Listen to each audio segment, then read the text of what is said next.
Good morning, everyone. Happy Thursday morning to you. Welcome back to Morning Musings. My name is Don K. Preston, and I'm the president of Preterist Research Institute of Ardmore, Oklahoma.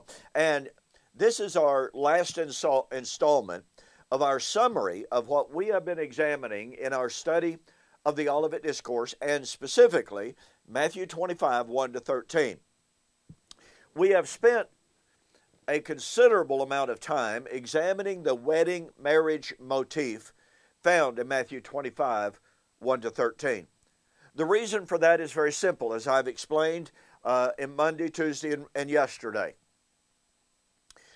Because the wedding motif is a thread that runs from Mount Sinai all the way to Revelation. It had to do with Yahweh's relationship, his covenant relationship with Old Covenant Israel, her unfaithfulness to that relationship, and how God divorced her, but he promised that in the last days, I will betroth you to me again. I will betroth you to me in righteousness.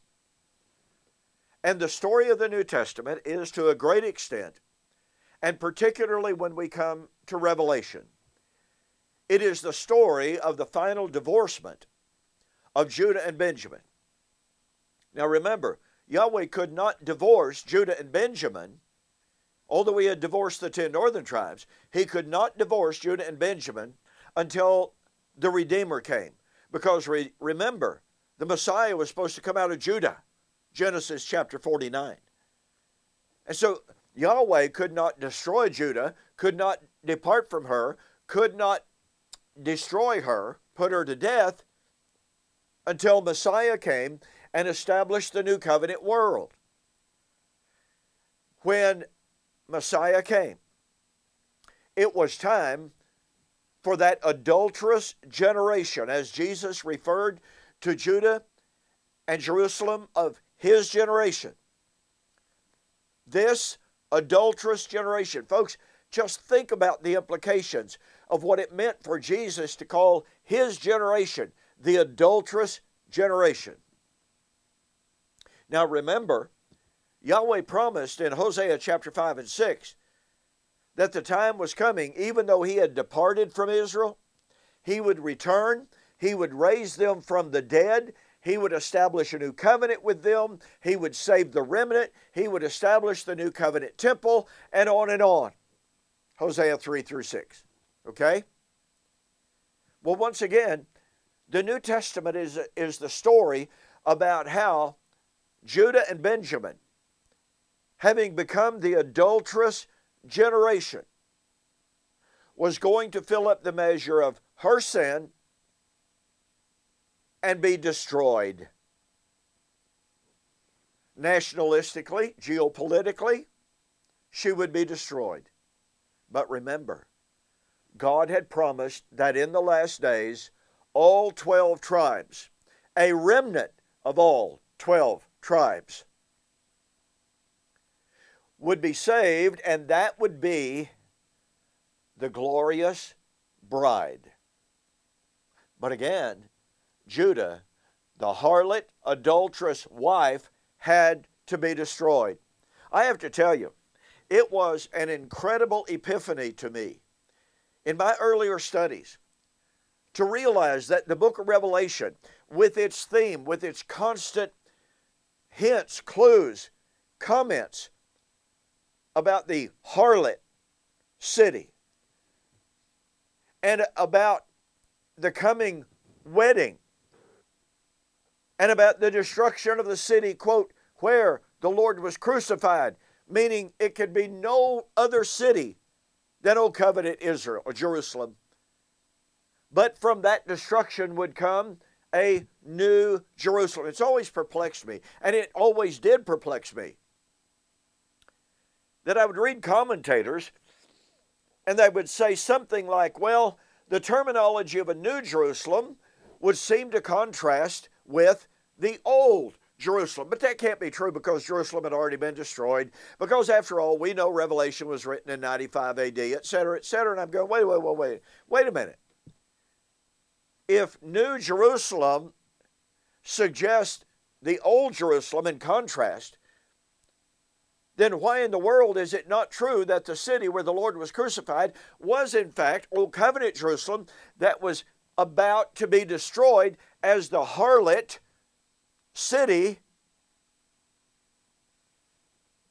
And that opened up all sorts of vistas to me. And as I continued my studies, I saw that the book of Revelation was in fact the denouement, if you please, or the consummation of the story of the wedding. Of how God, throughout the Old Testament, as I shared with you this week in the earlier summaries, how God had promised that although He had divorced Israel and departed in the last days, He would come to her again. And since that first departure was not ever, could not ever be considered as a literalistic, materialistic, physical, bodily, visible departure, then the return of the Lord for the wedding,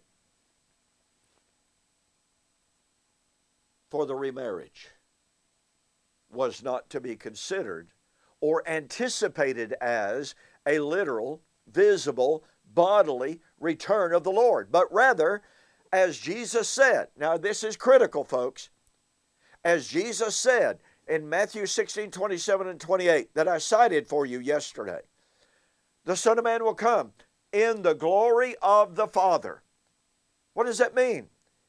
It means that Jesus was saying, in the same way the Father had come many times in the Old Testament, Jesus was saying He was going to come. And you got to catch the power of this, in Matthew 16, 27, He is quoting from, alluding to, citing Isaiah 62, 10 to 12, which is the coming of the Lord, the return of the Lord for the wedding.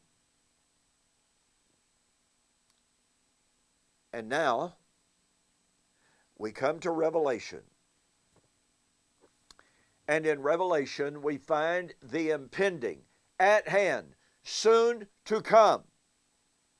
These things must shortly come to pass. Destruction of that harlot city. Again, the city where the Lord was crucified.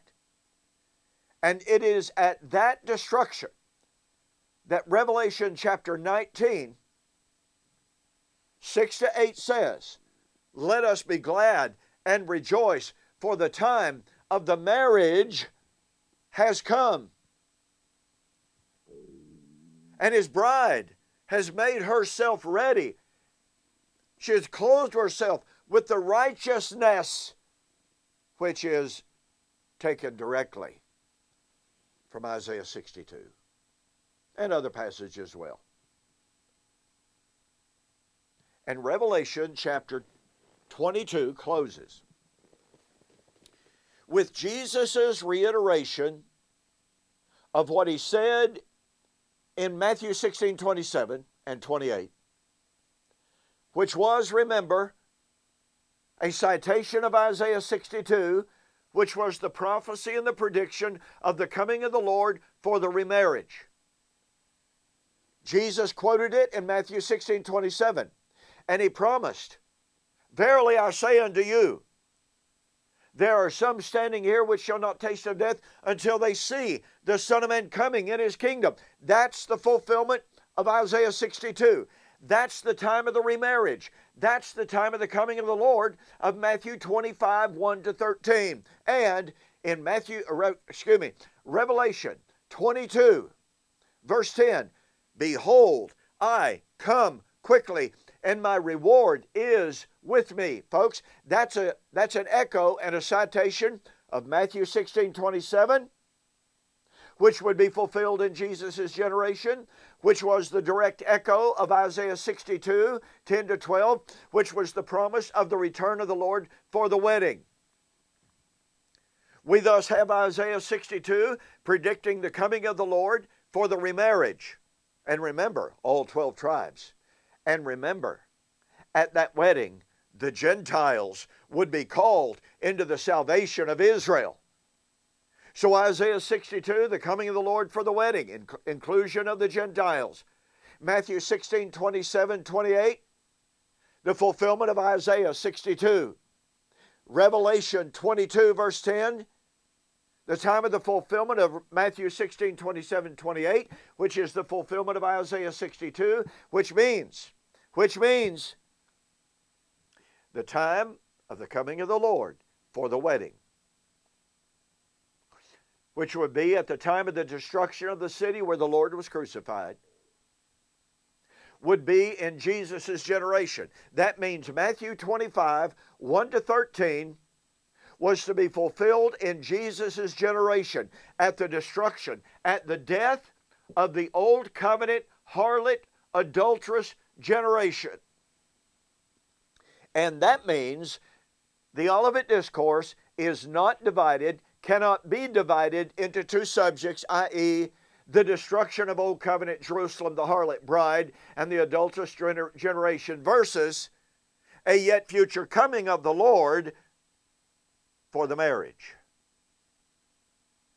The Olivet Discourse is one united discussion of the end of the Old Covenant age of Israel that occurred with the destruction of the city where the Lord was crucified, and the remarriage, the restoration of the whole house of Israel, inclusive of the Gentiles. And we now live in the new Jerusalem. Well, I could spend more time summarizing what we have seen on Matthew 25, 1 to 13. But I believe this is more than sufficient to prove the case that the Olivet Discourse cannot be divided. Now, we will begin next week a discussion of Matthew 25, 14 and following, about the master who's going to go away into a far country. And he gave talents to his servants and said, "Occupy until I return." Is that talking about a yet future event? Is it the same return as the coming of the bride or bridegroom in Matthew 25, 1 to 13? Well, about 99.9% of all commentators say it is. And did you know that we have definitive proof that that was to be fulfilled in the first century, just like Matthew 25, 1 to 13? We really do. And again, proving the Olivet Discourse cannot be divided. Okay, thank you so much for joining me on this morning's Morning Musings. Please have a safe weekend. Lord willing, I'll see you on Monday. But remember, in about 2.5, maybe 3 weeks at the most, I'm going to be reviewing and responding to a relatively new book by Kyle Pope, Church of Christ minister, entitled Thinking About AD 70. This is his attempt to respond to covenant eschatology. So be watching for that as I return on Fridays in about 3 weeks to begin a review of Mr. Pope's book. All right? Have a great weekend. See you on Monday.